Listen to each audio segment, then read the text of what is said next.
And that fleshes out so much of like that knowing what your why is fleshes out the things that I'm doing then, right? And I think that's what Smith's getting at, right? Yeah, okay, it's irreducibly complex in the classroom. Right. So then I need to be able to name and articulate. So this is why I'm doing the things that I'm doing. Here's how it all holds together. Welcome to Hallway Conversations. We're a trio of educators who have plenty of questions about teaching and learning and school culture, and we believe in the value of collaboration and reflection as we seek to keep growing as teachers. So this podcast is our place for thinking out loud together about issues in education and why they might matter to Christian educators. Welcome to the conversation. Hello everyone, welcome to Hallway Conversations. My name is Matt Beamers. I'm Dave Boulder. I'm Abby DeGroat. As always, we want to thank you for allowing the three of us to be here with you, and we want to thank you for joining us in the hallway. We are good friends who love each other and love engaging each other in conversations about our practice, and our deep hope is that you are enriched and encouraged in your own work and maybe in your everyday walking around life. And while we have a long list of topics we want to talk about, we want to know what Hallway Conversations you'd like to hear. So if you have ideas or questions or feedback, simply email us at hallwayconvospod@gmail.com. That's hallwayconvospod@gmail.com.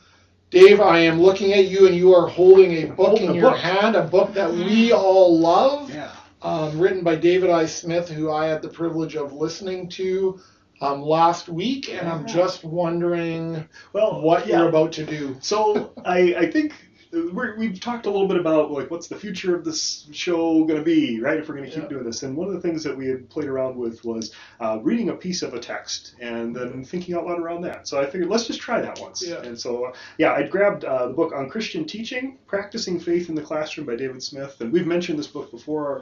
I think I did a review on it, didn't I? Yeah. And I love this book. I think I've read it 5 times now. I would say between the three of us, it might be one of our favorite books. Yes. Oh, for sure. Yeah. And we highly recommend. We'll put a link in the show notes so you can check it out yourself. The chapter that I'm pulling this quote from is titled Patterns That Matter. And what Smith is doing in this chapter is trying to uncover some things about the way we conduct our work as teachers and what our pedagogy communicates. So the section that I'm going to read to you is just a short piece here. And the title of this section in the book is More Than One Thing is Happening When We Teach. So here's what Smith says. When we teach, lots of things are happening at once. Despite our habit of talking as if teaching were just the moment when someone stands and explains something to someone, teaching is irreducibly complex. Teaching is complex because human beings are complex, and to teach is to try to help human beings grow. As people interact around learning tasks, they come to them with a range of motivations, limitations, beliefs, feelings, fears, expectations, gifts, and weaknesses. How the learning unfolds is influenced by physical space, the layout of the furniture, sightlines, lighting, postures, and so on. It's also influenced by timing, pace, silences, repetition, anticipation, beginnings, endings, promises, reminders. The identities and imaginations of the teacher and the learners come into play, along with their attitudes toward each other, toward learning, toward the subject matter. Words, symbols, metaphors, and gestures weave particular webs of meaning around what goes on. Behaviors don't just happen. They're witnessed, interpreted, judged, and responded to. Ideas are not just explained or covered. They're accepted, contested, misread, recast, adapted, joined, isolated, cast aside, or applied. And through all of this, we glean a sense of what's going on, of what it means, and whether or how it matters. Thinking of teaching as basically explaining things is like thinking of a church service as basically singing things. It misses a huge amount of what matters.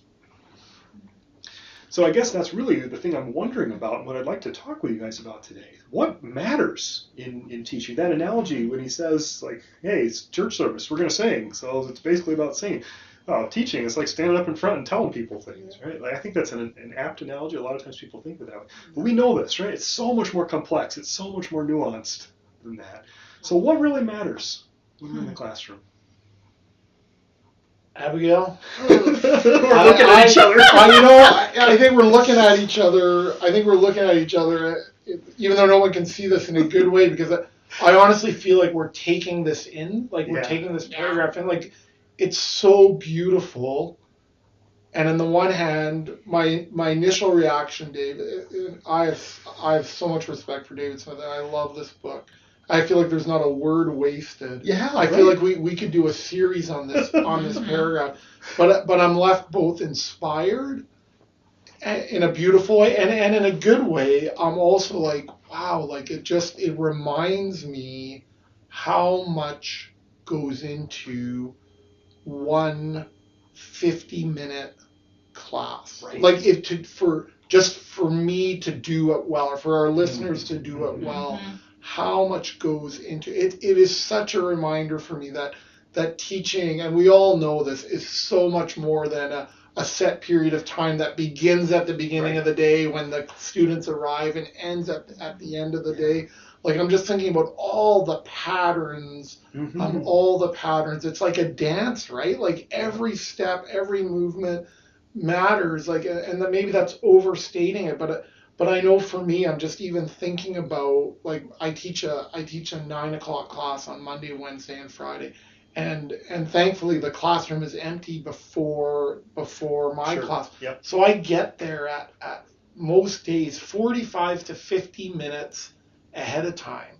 Yeah. And part of it is I'm going, I'm checking things to make sure things are working. But I'm even there just imagining where I want to be at different times. How do I want to greet them? What might my first words be? What might my ending words be? Like he talks about, right? The lighting, the timing, time of day. I teach a 2 o'clock course on a Friday afternoon that has a very different vibe. Totally. Than a 9 a.m. course, right? Yeah. Like, and how I'm different there than I am at my 8 o'clock course on Tuesday and Thursday morning. And do you find, like, even the pacing? I appreciate that he talks about, like, how we use time in the classroom, right? The pacing has to be different. If it's an 8 a.m. course, and for our listeners, right, college students, I know it's a little different than K-12, but think about your first group of students first thing in the morning versus that class meeting right after lunch, right? Yeah. Like, it makes a difference. And where especially elementary teachers place really essential subjects, right? Yes. Yeah. How you structure your day. If you have the same students all day, That idea, Matt, that you were saying though about like getting an imagination into that space, even, right? Like when you're in the classroom, I have my office. That's where I do a lot of my work, right? But then I go into different classrooms. That's just how it works at the university level, right? And I think differently about when I had my classroom space when I was teaching middle school science. Yeah. And I can envision, okay, when this group of students comes in, and here's how it's going to be, and here's how it'll play out. And you spend a lot more time in that one classroom space, right? And that shapes your teacher imagination in a way, I think, too. I guess that's one of the things I've been playing with a lot lately. And Smith, at other places in the book, talks about like our teaching imagination. So it's another idea.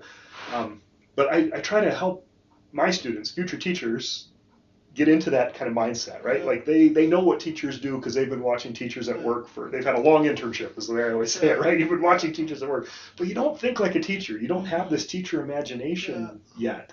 And so to try to help them understand that, right? Like one of my moves that I use in class, maybe I've shared this on the podcast before, I kind of do this move where I step out of myself, I pause what I'm doing, and I point out, like, look at what this guy's doing. Like, I'm pointing next to me here, right? Like, look what he's doing here.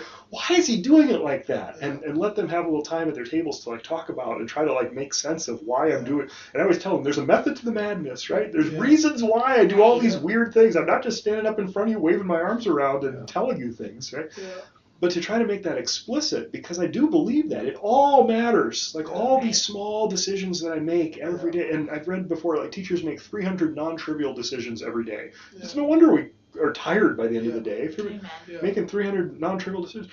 But all of those things matter, and they add up to point us somewhere. Totally.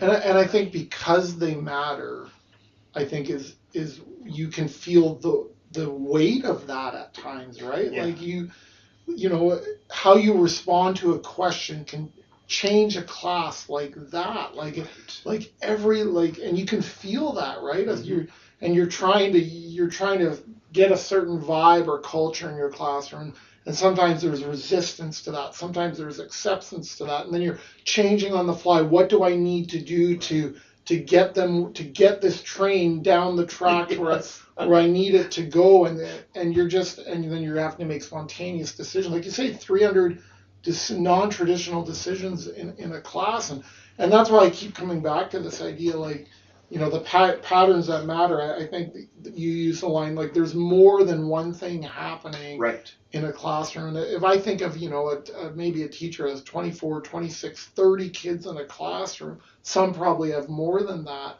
So there's more than one thing happening.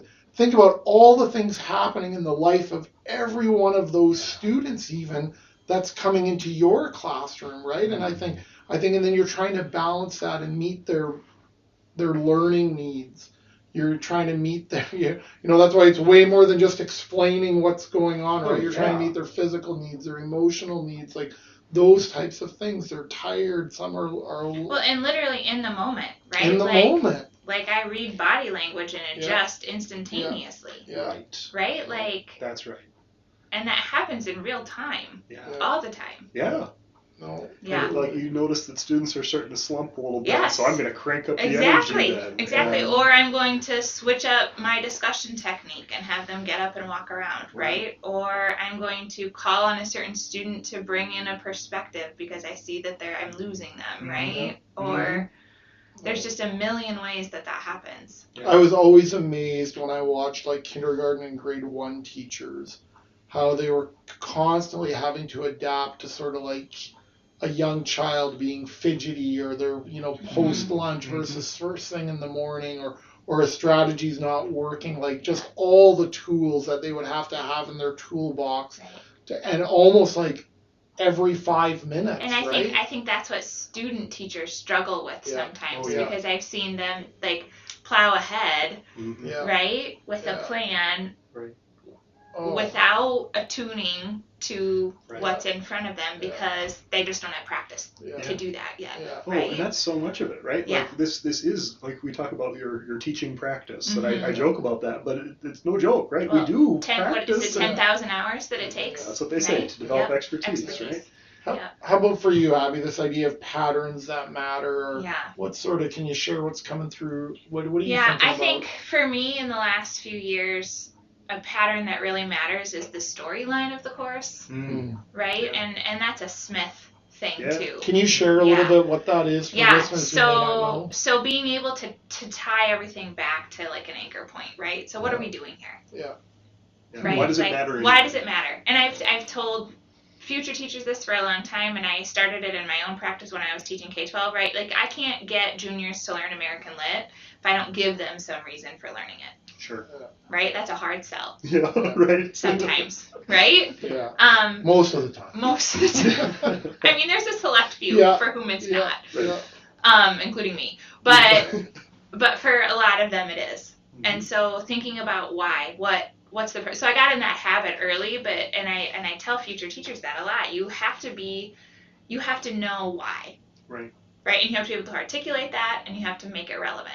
Yeah. And I think for me, I've really appreciated having that in my own classes too. So something that we can go back and anchor to all the time to kind of orient us. So like I have my Ed Psych, I teach Intro to Ed Psych, and I teach Applied Ed Psych. One to freshmen, sophomores, and one to seniors. Mm-hmm. And how that kind of anchors is like in our Intro to Ed Psych, kind of our goal in that class is to develop a vision of students, right? So we learn about development, we learn about learning theory, vision of our students that celebrates them for the complex learners that they were created to be. And so we go back to that time and time and time again. We talk about competing stories that like kind of tell us, no, they're actually not complex. They're actually lazy, right? Or they're actually this, or, what about this learning theory reflects that complexity? How can all of these learning theories together help us understand the complexity of human beings? How does all of these developmental factors, right? And then in Applied Ed Psych, we really talk about, okay, now that we know this, and we've also learned a bunch about teaching, how do we live it out in our pedagogy? So how do we take all of that?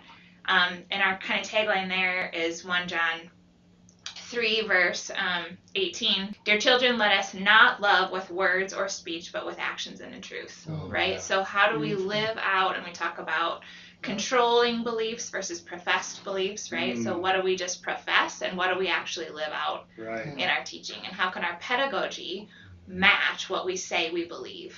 And about noticing teachers and that students. gap between what I say I believe and what I'm actually doing. Yes, and we analyze over and over. It's classroom management. Right. What do we say we believe? How do we make sure our management practices reflect that we believe that students have agency and responsibility? Yeah. Or do we just punish and move on? Right? So I like a storyline. I like a good anchor point. A why. And that fleshes out so much of it, like that. Knowing what your why is fleshes out the things that I'm doing then, right? And I think that's what Smith's getting at, right? Yeah, okay, it's irreducibly complex in the classroom. Right. So then I need to be able to name and articulate. So this is why I'm doing the things that I'm doing. Here's how it all holds together. And they need some hooks to hang things on, right? They need some. No, it makes me some order. You know, it makes me think sometimes. Like I've used the example of walk around, visit a school and just see what's on the walls and, even look at their budget, like if you do a school review, right? And tell them through that what you think they value, what's most important, what's in the lobby when you walk into the school, right?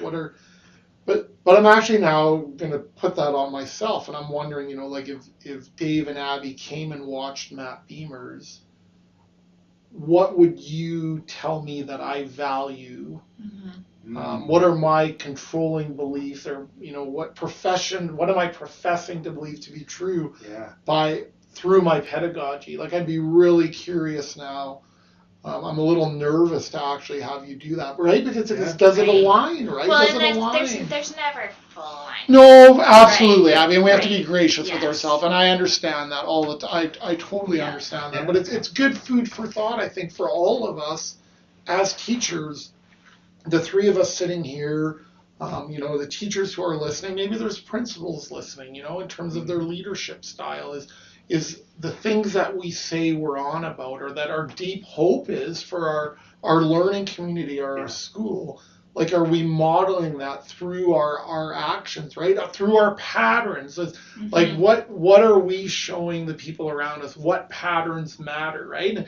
And in my mind, there's certain patterns around community building, around grace, around honoring students as as the image bearers of God, of high accountability and high support.